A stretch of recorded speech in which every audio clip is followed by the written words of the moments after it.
Saya mau bertanya tentang madhab yang digunakan ormas Islam dari kalangan Muhammadiyah itu apa Ustaz? Apakah sama dengan dipakai oleh saudara kita dari kalangan salaf yang menggunakan manhaj salaf? Dan saya ada di lingkungan yang beda madhab, apakah yang dinamakan toleransi saya juga harus mengikuti cara bermadhab, cara ibadah seperti mereka? Contohnya dengan amalan-amalan seperti tahlilan, kunut dan sebagainya. Apakah saya harus seperti itu? Mohon penjelasannya. Secara singkat saja begini, secara singkat. Anda harus bedakan apa itu manhaj, apa itu madhab. Itu berbeda. Saya sering sampaikan kalau manhaj itu cara kita berislam. At-tariqul wadih, jalan yang jelas menuju Islam dengan jalur mengikuti Nabi SAW. Contoh, saya hapus ini misalnya ya. Siapa Nabi kita? Nabi Muhammad SAW. Apa yang diturunkan pada beliau untuk membimbing kita? Al-Quran. Allah turunkan Al-Quran pada Nabi Muhammad SAW. Nabi Muhammad menjelaskan isi Al-Quran kepada masyarakat yang hadir di zaman beliau. Saya sebut masyarakat, bukan hanya sahabat. Karena Quran diturunkan bukan hanya pada para sahabat. Pada masyarakat pada saat itu. Cuman ada kalangan orang yang ketika diberikan tidak mau mengambil. Itu poinnya.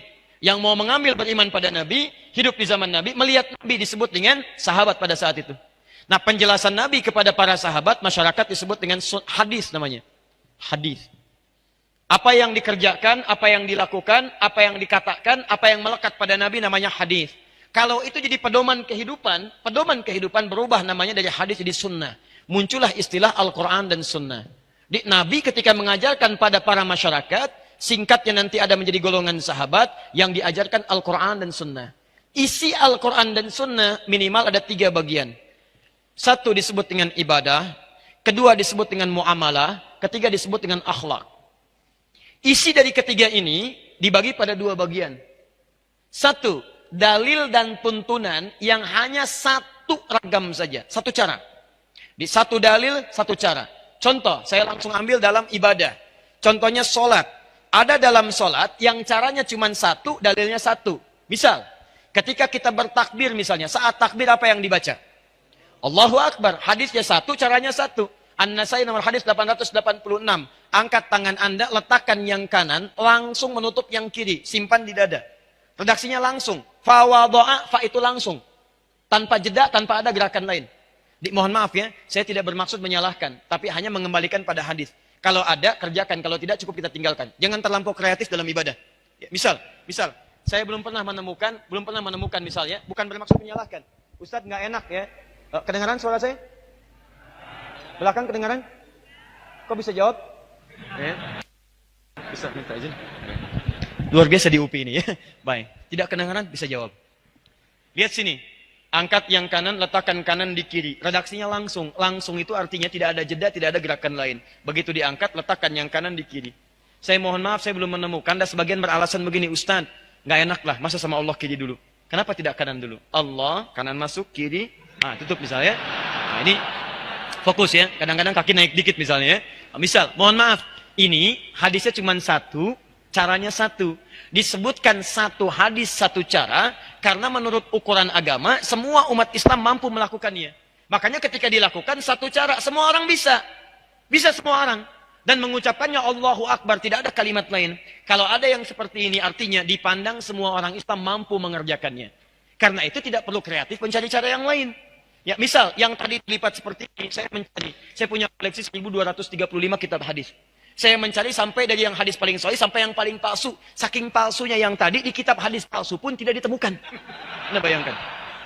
Misal, yang kedua, ada tuntunan dari Nabi yang sifatnya beragam dalil, beragam cara. Dalilnya bukan cuma 1, dalilnya banyak. Caranya bukan 1, caranya banyak. Contoh, masih dalam sholat. Bacaan Al-Fatihah. Bismillahirrahmanirrahim. 70 hadis. Dipraktikkan 4 cara oleh Rasulullah SAW. Kadang dijaharkan. Bismillahirrahmanirrahim. Jahar. Keras. Kadang silent. Bismillahirrahmanirrahim. Sil. Silent. Pelan. Kadang tidak dibaca sama sekali. Alhamdulillahi Rabbil Alamin. Tidak dibaca. Kadang dibaca rakaat pertama, selanjutnya tidak dibaca lagi. Bismillahirrahmanirrahim. Rakaat pertama. Kedua, Alhamdulillahirrabbilalamin. Tidak dibaca bismillahnya. 4 cara. 4 cara. Kadang baca yang ini, kadang ini, kadang ini, kadang yang keempat. Baca rakaat pertama, selanjutnya tidak dibaca lagi. Teman-teman, kenapa ada 4 tuntunan ini? Karena ada kisah sebelumnya. Sebelumnya dibacakan Alhamdulillahirrabbilalamin tanpa basmalah, turunlah pertanyaan dari Ibnu Abbas radhiyallahu taala anhuma. Ya Rasulullah, kalau Al-Quran itu tidak ada sekatnya, tidak ada pemisah dari ayatnya, orang akan menduga ayat satu dengan lain akan bercampur. Karena dulu belum ada pemisahnya. Qul huwallah nyambung ke Al-Falaq, Al-Falaq nyambung ke An-Nas, diturunkanlah terpisah Bismillahirrahmanirrahim. Sejak turun Bismillahirrahmanirrahim, setiap suratnya diawali dengan Bismillahirrahmanirrahim. Al-Ikhlas ada Bismillah. Setelah Bismillah nyambung ke An-Nas. Al-Falaq. Al-Falaq Bismillah. Setelah selesai nyambung ke An-Nas. Sebelum An-Nas Bismillah. Cuman satu surat yang tidak ada Bismillah, yaitu Al-Bara'ah. Surah At-Taubah. Surah ke-9. Kenapa tidak dimulai dengan Bismillah? Karena Al-Bara'ah dibuka dengan kalimat peperangan. Bara'atu minallah. Perang. Sedangkan Bismillah mengandung unsur kemuliaan, kasih sayang. Rahman dan Rahim. Dalam perang nggak ada kasih sayang. Nggak ada kasih sayang. Siapa yang perang ketika perang ada kasih sayangnya? Izin nembak ya. Dor, sakit nggak? Nggak ada. Tembak ya tembak. Nggak ada orang perang no kasih sayang. Nggak ada. Karena itu ayat Al-Bara'ah tidak ada bismillahnya. Kemudian dialihkan ke surat An-Naml di situ. Di An-Naml ada innahu min Sulaiman wa innahu bismillahirrahmanirrahim. Lengkap. 114 disebutkan. Nah, ketika turun ini, Nabi kemudian punyalah 4 kebiasaan ini. Kadang-kadang kalau ngimami orang-orang Mekah tanpa bismillah. Kemudian mengimami orang-orang yang turun ayat tadi dengan bismillah. Kadang dikeraskan, kadang disirkan. Kadang dibaca pertama, selanjutnya tidak. Dari sinilah kemudian, ini yang disebut manhaj. Keempat-empatnya ini petunjuk Nabi. Jadi kalau Anda ingin mengamalkan satu di antara ini, sah. Karena semua berasal dari Nabi. Lihat baik-baik, lihat baik-baik. Ketika Nabi SAW wafat, meninggal dunia. Sahabat mengajarkan ajaran Nabi. Ini yang banyak semuanya manhaj namanya. Manhaj. Manhaj itu cara yang terhubung pada Nabi. Nah, ketika sahabat wafat diterangkan pada golongan-golongan setelahnya tabi'in. Maaf, ini mengajar. Misal Ibnu Abbas radhiyallahu taala anhuma, beliau tinggal di Mekah. Ubay tinggal di Madinah kemudian. Kemudian ada lagi Ibnu Mas'ud, kemudian beliau merantau sampai dengan ke Irak. Ali bin Abi Thalib beliau di Kufah. Ada lagi yang kemudian Muawiyah bin Abi Sufyan sampai ke Afrika Utara. Muaz bin Jabal sampai dengan ke Yaman. Perhatikan baik-baik. Ketika mereka pergi ke berbagai tempat, mereka mengajarkan ajaran-ajaran dari Nabi. Yang ini tidak ada masalah. Tapi yang ini, kan nggak mungkin mengajarkan keseluruhannya. Anda ketika akan menunaikan sholat, kan nggak mungkin membaca keempat cara ini. Pasti harus pilih salah satunya kan? Harus pilih. Ustaz nggak bisa, itu sunnah Nabi Ustaz. Jangan dipilih-pilih, semua kerjakan. Saya nggak apa-apa, kalau saya keempat-empatnya saya baca. Masya Allah. Imam Upi subuh, baca keempat-empatnya. Bismillahirrahmanirrahim. Bismillahirrahmanirrahim. Tidak dibaca sama sekali. Ini nggak bisa. Anda harus pilih salah satu. Harus pilih.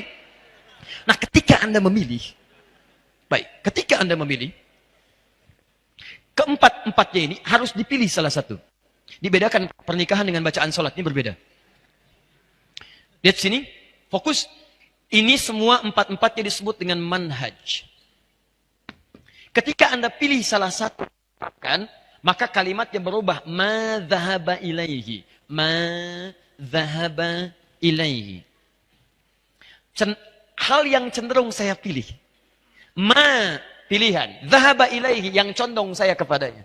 Ketika saya ambil pilihan itu saya praktekkan. Nah, orang Arab itu sama dengan kita. Kalau terlampau panjang dia singkat. Supaya nggak kepanjangan. Ma dhahaba ilaihi, keraskan. Ma dhahaba ilaihi, sirkan. Kepanjangan. Singkat. Madhab.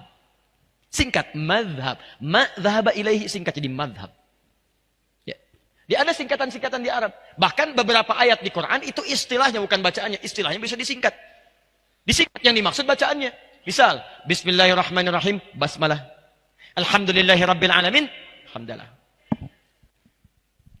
Oh, ini sudah jam 9. Saya mohon maaf barangkali kita harus coba akhiri dulu. Kita tutup ta'lim kita malam ini dengan bacaan hamdalah. Hamdalah. Tidak. Ya. Belum selesai. Ini contoh. Ya. Contoh. Belum selesai. Baik, kita tutup dengan bacaan hamdalah. Anda bacakan alhamdulillahirabbil. Ketika disebutkan madhab itu bukan kelompok, bukan aliran. Yang dimaksudkan pilihan yang diambil karena tidak mungkin Anda mempraktekkan keseluruhannya. Maka ketika ini diturunkan, muncullah kemudian para ulama-ulama bintang di zamannya. Muncul kemudian Abu Hanifah, wafat tahun 150 Hijrah. Muncul Imam Malik, lahir 93 Hijrah. Kemudian muncul Imam Asy-Syafi'i, lahir tahun 150 Hijrah. Abu Hanifah meninggal, Asy-Syafi'i lahir. Muncul Imam Ahmad bin Hanbal tahun 163 Hijrah, lahir. Nah ini, orang-orang ini, lahirnya di awal-awal abad kedua Hijrah. Lahir. Bahkan Imam Abu Hanifah wafat 150. Imam Malik lahir tahun 93. Imam Asy-Syafi'i lahir 150. Imam Ahmad lahir 163. Fokus. 163 masih di abad kedua. Orang yang lahir masih kisaran abad kedua disebut generasi salaf namanya. Salaf. Generasi tempo dulu. Zaman old. Ini. Salaf. Di Imam Asy-Syafi'i, salaf. Imam Abu Hanifah, salaf. Imam Malik, salaf. Imam Ahmad, salaf. Nah, imam-imam ini, kenapa mereka cukup terkenal? Karena mereka merangkum ajaran-ajaran para sahabat yang bersumber dari Nabi, ke masa mereka bukan hanya dengan ingatan, tapi dengan tulisan. Dulu orang belajar dengan ingatan, saking kuat ingatannya luar biasa Pak. Ingat luar biasa. Tapi masa setelahnya kan beda. Semakin meluas, semakin beragam, semakin tipikalnya berubah, semakin memiliki kekuatan yang berbeda-beda dalam ingatan. Maka para imam ini selain kuat ingatannya, mereka juga menuliskan ingatan mereka dalam bentuk kitab-kitab. Terjagalah ajaran itu dalam kitab mereka.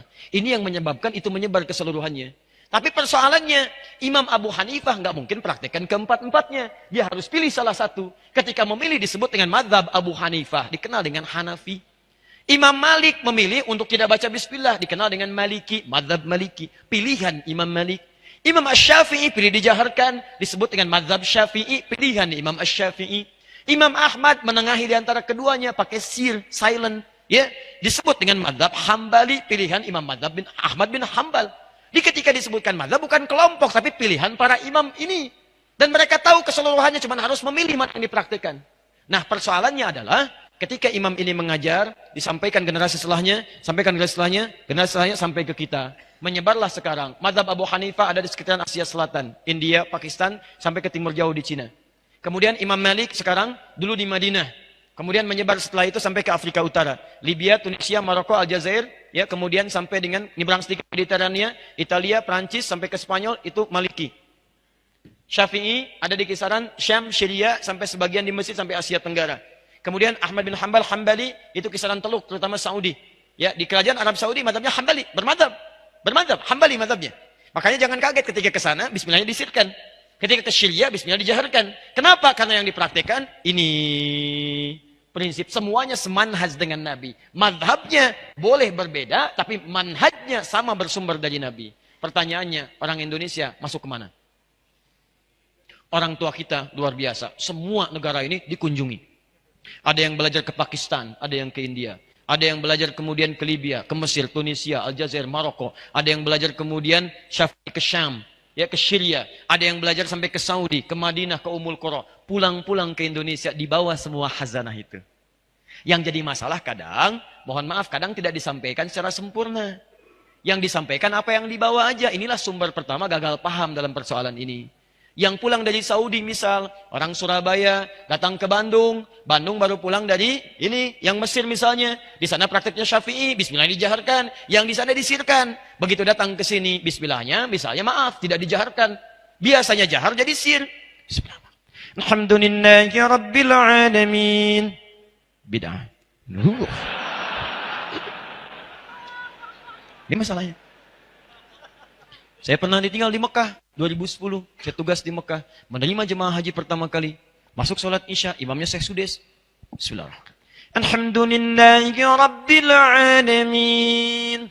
Wih, imamnya Muhammadiyah. Loh, Muhammadiyah cabang Masjidil Haram. Luar biasa itu.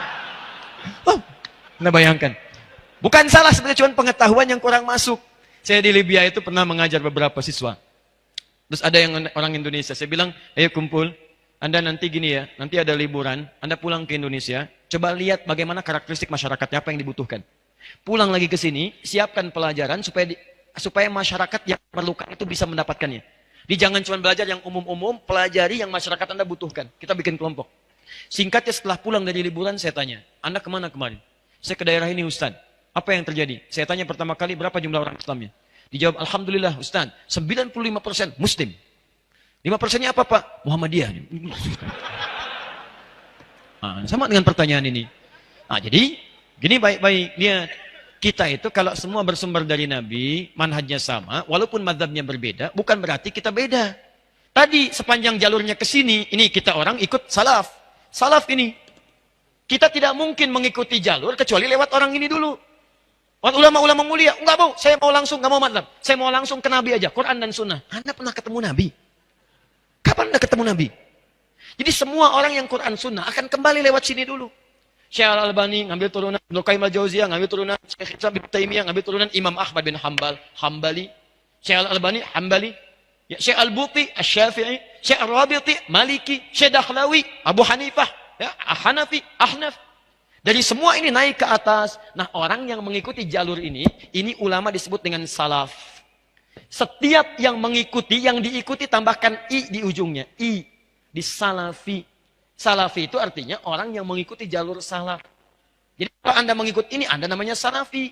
Karena itu saya sering mengatakan, umat Islam itu seluruhnya salafi. Nggak ada yang tidak salafi.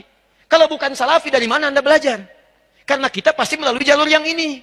Di salafi itu bukan kelompok, salafi itu bukan golongan. Golongan.